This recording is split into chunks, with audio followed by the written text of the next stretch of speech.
அப்போ உங்களுக்கு எப்படி அவருடைய பழக்கம் ஏற்பட்டது? நீங்கள் கல்லூரியில் படிக்கும் பொழுதே அவரோட எப்படி பழக்கம் ஏற்பட்டது? இல்லை, அந்த இளைஞரணிக்கு தமிழ்நாடு முழுக்க பொறுப்பாளர்கள் போட்டாங்க. அப்போ திருநாவுக்கரசு அவர்கள் தான் இளைஞரணியினுடைய பொறுப்பாளர், மாநில அளவில் மாநில இளைஞரணி செயலாளர் அவர். அப்புறம் அவரை சென்று சந்தித்து எனக்கு அந்த இளைஞரணி பொறுப்பு வேணும்னு சொல்லி கேட்டேன்.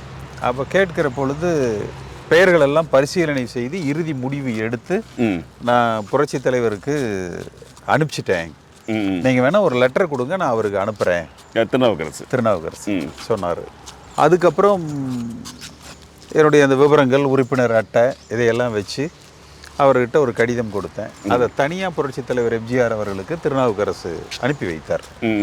அப்புறம் புரட்சித் தலைவர் அந்த லிஸ்ட்டில் எடுத்து பார்த்து கோவை மாநகர் மாவட்டத்தை எடுத்து பார்த்துட்டு அவரே கைப்பட என்னுடைய பெயர் அடிஷனலாக, அதாவது ஒரு மாவட்ட துணை செயலாளர் இருந்ததை 2 என்று போட்டு என்னுடைய பெயர் அங்கே எழுதி அதுக்கு ஒப்புதல் கொடுத்து அனுப்பி வைத்தார்.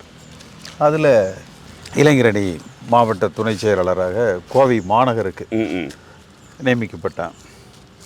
அதற்கு பிறகு அந்த இளைஞரணி நிர்வாகிகளை புரட்சித் தலைவர் எம்ஜிஆர் அவர்கள் தனியாக ஒரு முறை சந்தித்தார்.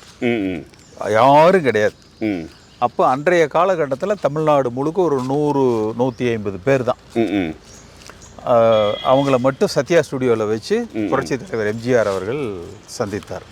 இன்றைக்கு எனக்கு ஞாபகம் இருக்குது, அன்றைக்கு சொன்னது, இங்கே இருக்கிற நீங்கள் தான் அதிமுகவுடைய எதிர்காலம்.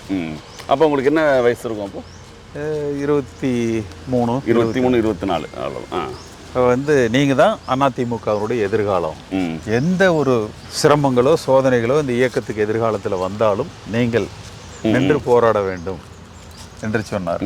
அதுதான் இன்றைக்கு நடந்துக்கிட்டு இருக்கு.